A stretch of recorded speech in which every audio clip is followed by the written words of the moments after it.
In this video, I'm going to show you how to share a project you created with someone else. Okay, so you spent the time creating your masterpiece and now you're ready to share it with a colleague, a dealer, perhaps someone in the A&D community, or even your end user customer.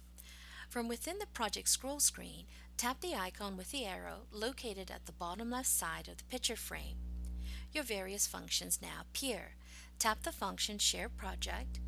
You are then presented with the Share Project input screen. An important note to remember here is you must have an active Wi-Fi or 3G, 4G connection for this function to work.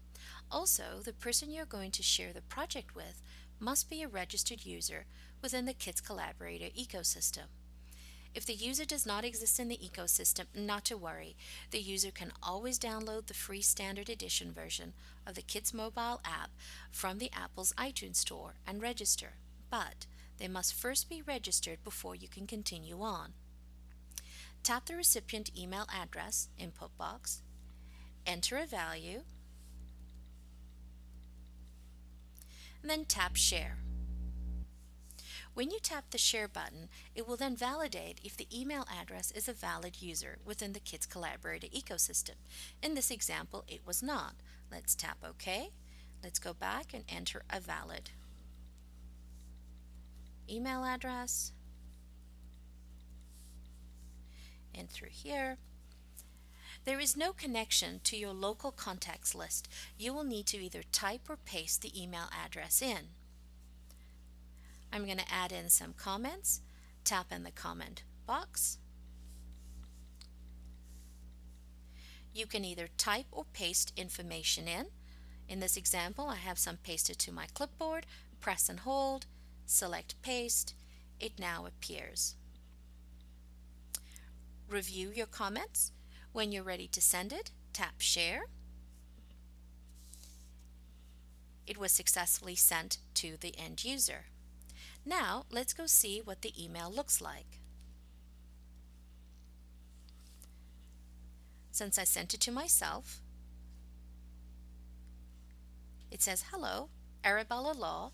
In this example, that would be replaced with your first name and last name, the name of the project that you were sharing, any comments that you added, and then there would be a link for them to accept the share. And at the bottom are your credentials. The link is only valid for 30 days. In order for the user to view the share project on their own personal iPad, they need to go through a two-step process.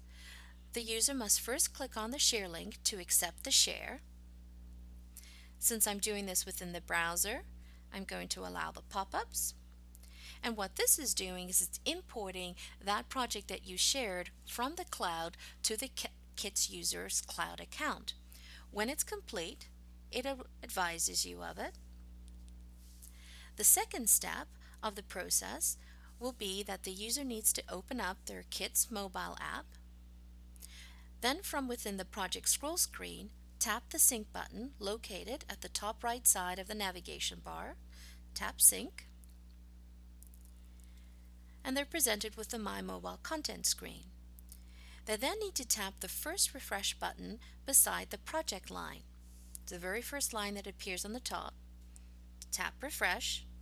This will now sync down the project from the cloud to the user's iPad. Once it's complete, it will close down the sync screen and present the user back to the project scroll screen showing the project that they have just accepted.